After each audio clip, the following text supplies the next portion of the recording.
আমি কোনো নেতার অধীন নয়, আমি আমার ভগবানের অধীন।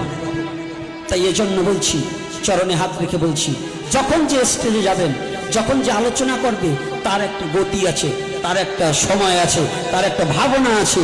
কোনোদিনও সেটাকে সে এমন কোনো কথা বলবে না যে কথার মধ্য দিয়ে একটা অসামাজিক কার্যকলাপ সৃষ্টি হয়ে যাবে।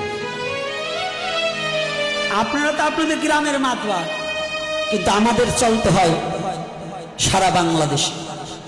তা আমি একজনকে হিংসা করলে আমাকে 10 জন হিংসা করবে, এ কথাটা আমাদের মেমোরিতে থাকে, এটা আমাদের ব্রেনে সবসময় থাকে। যদি আমি একজনকে হিংসা করি, 10 জন আমাকে হিংসা করবে, করবে না?